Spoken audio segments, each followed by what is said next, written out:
Hi guys, welcome back to my channel. इस video में हम लोग प्रैक्टिकल प्रॉब्लम 1 करेंगे। अगर आपको पूरे कोर्स के लिए खुद को इनरोल करना है तो चैनल को सब्सक्राइब करके आप खुद का इनरोलमेंट कंप्लीट कर सकते हो। देखो, हमारे यहाँ पे 10 स्किल वर्कर काम करते हैं, ठीक है। और हम लोग सोच रहे हैं कि क्या कौन सा इंसेंटिव स्कीम हम लोग इंट्रोड्यूस करें, ठीक है। हेल्थ से करें या योवन करें, ठीक है। For increasing the employee productivity, ठीक है। इससे कि क्या होगा, अगर हम लोग बोनस स्कीम इंट्रोड्यूस करेंगे तो डेफिनेटली एम्प्लॉय का प्रोडक्टिविटी क्या होगा, इंक्रीज होगा। और मेरा जो मार्केट और जो मेरा प्रोडक्ट का डिमांड इंक्रीज हो रहा है 25%, ये कोप अप हो जाएगा, ठीक है। एक बार फिर ध्यान से समझो, मेरे यहाँ पे 10 वर्कर काम करते हैं और हम लोग इंसेंटिव स्कीम सोच रहे हैं। क्यों? क्योंकि अगर आप इंसेंटिव स्कीम लाओगे तो एम्प्लॉय और अच्छे से काम करेंगे। तो हेल्थ से इंट्रोड्यूस करें या यौवन करें, ये हम सोच रहे हैं, ठीक है। मेरा प्रोडक्ट का जो डिमांड है ना, वो 25% इंक्रीज होगा, ठीक है या नहीं। तो उसको कोप अप करने के लिए एम्प्लॉय का प्रोडक्टिविटी भी इंक्रीज करना होगा, ठीक है। मेरे को ऐसा लग रहा है कि अगर ये इंसेंटिव स्कीम हम लेकर आएंगे तो उनका 20% अर्निंग ज्यादा हो जाएगा, ठीक है। और ये सफिशियंट होगा उनको इनकरेज करने के लिए, ठीक है। As a result of assurance the increase in productivity has been observe, ठीक है। मैंने सोचा कि हम कोई, देखो मेरा ना प्रोडक्ट का डिमांड 25% इंक्रीज हो गया है, ठीक है या नहीं। तो हम लोग चाहेंगे कि अब एम्प्लॉय अच्छे से काम करे, ठीक है या नहीं। तो मैंने सोचा कोई इंसेंटिव स्कीम हम लेकर आते हैं। और मेरे को लग रहा है कि इससे उनका 20% अर्निंग इंक्रीज हो जाएगा। और ये सफिशियंट होगा उनका प्रोडक्टिविटी को इंक्रीज करने के लिए, ठीक है। अब क्या है कि इनका प्रोडक्टिविटी इंक्रीज भी हुआ है करंट मंथ में, और ये करंट मंथ का डिटेल गिवन है, ठीक है। यहाँ पे देखो, 1 घंटे का मैंने उनको गारंटी दिया है कि 40 रुपया तुम देंगे ही देंगे, ठीक है। और यहाँ पे देखो टाइम अलाउड गिवन है। एक पीस, एक यूनिट एक वर्कर बनाएगा तो 2 आवर, ठीक है। इसको मैं लिख देती हूँ, इसको मैं लिख कर समझाती हूँ। देखो यहाँ पे टाइम अलाउड गिवन है। टाइम अलाउड कितना है, देखो यहाँ पे। देखो, एक पीस एक वर्कर बनाएगा तो 2 घंटा, ठीक है या नहीं। एक पीस, एक यूनिट एक वर्कर बनाएगा, एक वर्कर बनाएगा तो 2 घंटा, ठीक है या नहीं। अच्छा, एक्चुअल में कितना पीस बना है? एक्चुअल में देखो, एक्चुअल में 1250 यूनिट्स बनाए, ठीक है। एक्चुअल में, एक्चुअल में कितना यूनिट्स बना है? 1250 यूनिट्स बनाए। ये यूनिट्स किसने बनाया होगा? एक एक वर्कर ने बनाया है या 10 वर्कर मिलके बनाए हैं? ये पूरे महीने का है। और ये करंट मंथ का है, मतलब कोई एक पर्टिकुलर वर्कर का नहीं है, ठीक है। पर वर्कर का नहीं है, या ये पूरे महीने का है। तो दिमाग लगाएंगे, पूरे महीने में तो 10 वर्कर काम किया है। ये पूरे महीने का प्रोडक्शन है, ठीक है। और पूरे महीने में 10 वर्कर काम किए हैं, तो ये प्रोडक्शन 10 वर्कर का हुआ। क्या ये बात क्लियर? अच्छा, अब मेरे को एक बात बताओ, एक यूनिट बनाने के लिए 2 घंटा, ठीक है। 1250 यूनिट बनाने के लिए कितना घंटा? 1250 यूनिट बनाने के लिए कितना घंटा लगेगा? 2500 आवर लगेगा, ठीक है या नहीं। एक वर्कर को, एक वर्कर एक यूनिट बनाएगा तो 2 घंटा, ठीक है। अच्छा, 1250 यूनिट बनाए हैं, ठीक है या नहीं। अलग अलग सबने सबने अलग अलग वर्कर ने बनाए हैं, ठीक है। एक वर्कर एक ही यूनिट बनाएगा तो उसको 2 घंटा। अब यहाँ पे क्या है, सारे वर्कर ने, 10 वर्कर है ना, तो सबने किसी ने 100 बना लिए अलग से, किसी ने 50 बना लिए, ऐसे करके 1250 यूनिट बनाया है। एक यूनिट का 2 घंटा, तो 1250 यूनिट का कितना होगा? इतना। अभी क्योंकि 10 वर्कर का है तो ये टोटल टाइम अलाउड होगा। तो यहाँ पे हम लोग लिखेंगे टोटल टाइम अलाउड। क्या ये बात क्लियर? क्योंकि एक्चुअल में तो 10 वर्कर काम किए हैं। और यहाँ पे देखो, निकल भी ये 10 वर्कर का आया है। क्यों? क्योंकि 1250 यूनिट पूरे महीने में बना है, और पूरे महीने में तो 10 वर्कर काम किया है, हाँ या ना। तो ये जो टाइम अलाउड होगा ये 10 वर्कर का होगा, मतलब टोटल टाइम अलाउड है ये। अच्छा, अब आगे देखो क्या लिखा हुआ है। Number of working day in the month, एक महीने में 25 दिन काम होता है, एक दिन में 8 घंटा, ठीक है या नहीं। तो 25 दिन में कितना, ठीक है। अच्छा तो चलो टाइम टेकन निकल जाएगा। देखो एक महीने में 25 दिन काम होता है, और एक दिन में 8 घंटा, हाँ या ना। तो टाइम टेकन पता चल जाएगा, टोटल टाइम टेकन कितना होगा। एक दिन में 8 घंटा, 25 दिन में कितना। ये तो एक वर्कर का हुआ ना, एक दिन में 8 घंटा काम होगा, तो ये तो एक वर्कर का बात है, हाँ या ना। और ऐसे 10 वर्कर थे, तो इंटू 10 कर लो। 8 इंटू 25 इंटू 10, तो ये हो गया 2000 आवर, ठीक है। अच्छा नेक्स्ट देखो क्या बोला है। एक्चुअल प्रोडक्शन गिवन है, यहाँ पे मेरे को effective rate of earning per hour निकालना है, ठीक है, अंडर हेल्थ से एंड ओवन स्कीम। अच्छा देखो मेरे को क्या निकालना है यहाँ पे, effective rate of earnings per hour निकालना है, ठीक है। कैसे निकालोगे, टोटल अर्निंग्स कर लो, ठीक है, बाई टाइम टेकन। बाई क्या होगा, जितना टाइम उन्होंने लिया है वो लेना है, ठीक है। अच्छा पहले हम लोग हेल्थ से वाला करेंगे ना, क्वेश्चन ने पहले हेल्थ से बोला है। अच्छा हेल्थ से बोले या यौवन बोले, पहले टाइम सेव चाहिए होगा, ठीक है। तो पहले हम लोग टाइम सेव निकालते हैं। टाइम सेव कितना होगा, मैंने 25 अलाउ किया है, तो उसने 2000 में ही काम कर दिया, तो उसने कितना मेरा टाइम सेव किया है, 500 आवर उसने मेरा सेव किया है, ठीक है। अब लिखो बोनस आवर अंडर हेल्थ से system, 50% into time save, 50% into time save कितना है, 500 आवर, तो 250 आवर, ठीक है। अब निकालेंगे टोटल अर्निंग्स अंडर हेल्थ से सिस्टम, ठीक है। टोटल अर्निंग्स क्या होगा, देखो मैं यहाँ पे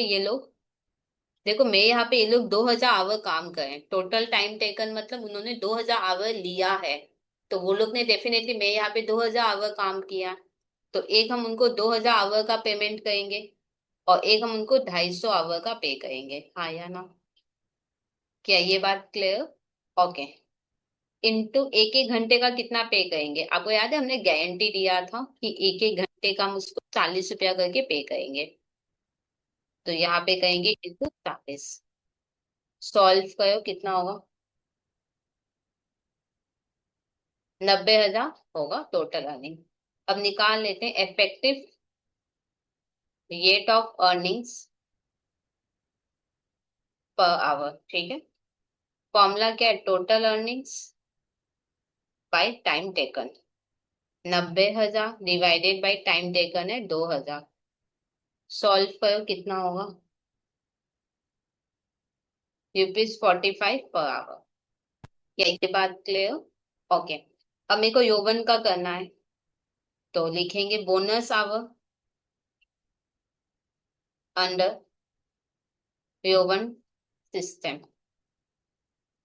क्या फॉर्मूला है, time save by time allowed into time taken. Time save कितना है, 500। टाइम अलाउड कितना आया था, time allowed 2500, into time taken कितना है 2000। सॉल्व करो कितना होगा, 400 आवर्स, ठीक है। अब लिखो टोटल अर्निंग्स अंडर योवेन सिस्टम।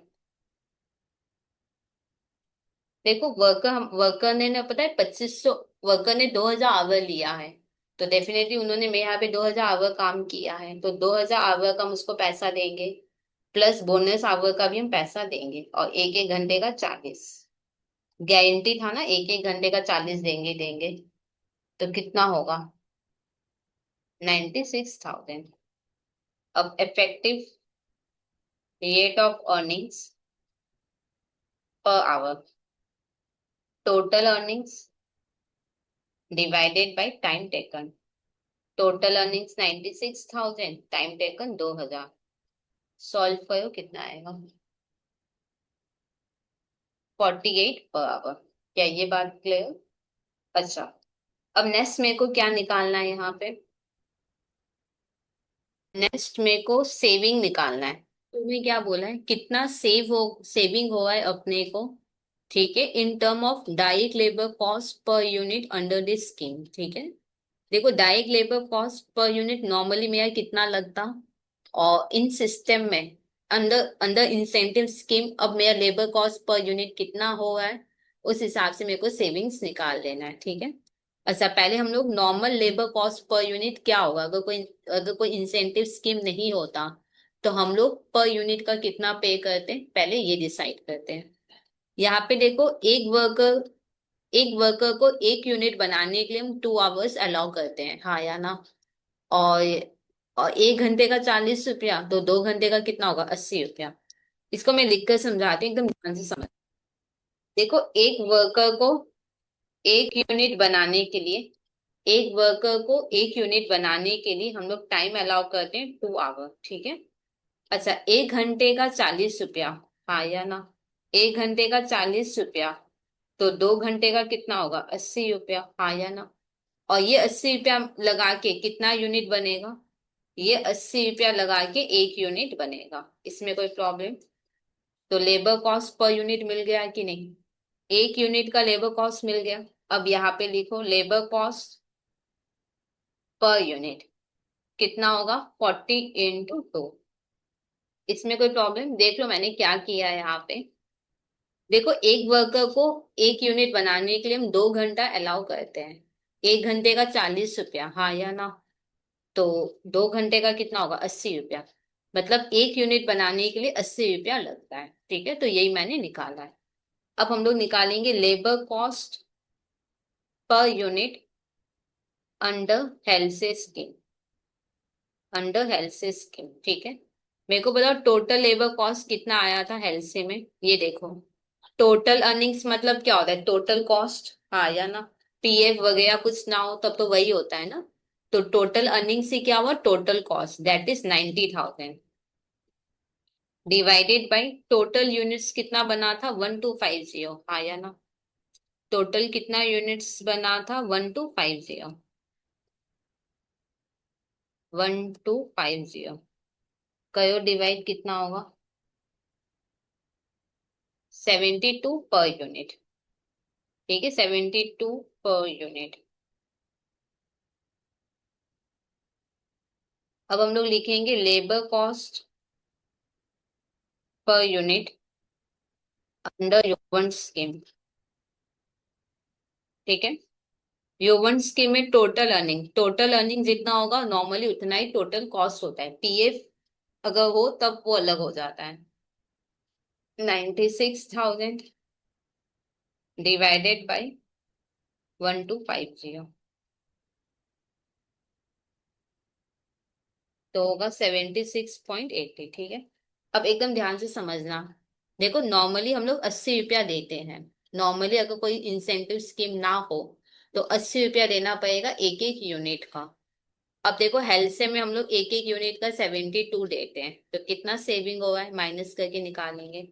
लिखो saving in labour cost per unit under health से स्कीम कितना होगा, 80 माइनस 72, तो 8 पर यूनिट का सेविंग हो गया। ठीक है, अब देखो नॉर्मली हम लोग 80 रुपया देते हैं, अगर हम यौवन स्कीम इंट्रोड्यूस करते हैं तो 76.80 करके मेरा लेबर कॉस्ट पर यूनिट आएगा, तो सेविंग कितना होगा निकालेंगे। Saving in labour cost per unit under यौवन स्कीम। ठीक है, 80 माइनस 76.80 कितना होगा, 3.20 पर यूनिट। क्या ये बात क्लियर। नॉर्मली 80 रुपया करके दोगे अगर इंसेंटिव स्कीम नहीं लेते हैं। अगर इंसेंटिव स्कीम ले लेंगे तो पर यूनिट 72 करके आएगा, तो 8 रुपीज का सेविंग हो जाएगा हेल्थ से में। और अगर हम लोग यौवन स्कीम लेते हैं तो पर यूनिट में 76.80 करके आ रहा है, तो इस केस में 3.20 पर यूनिट का सेविंग हो रहा है। तो ये सम फाइनली हुआ कंप्लीट। कोई डाउट रह जाए कमेंट सेक्शन में लिख देना। और अगर अभी तक खुद को इनरोल नहीं किया तो चैनल को सब्सक्राइब करके आप खुद का इनरोलमेंट कंप्लीट कर सकते हो।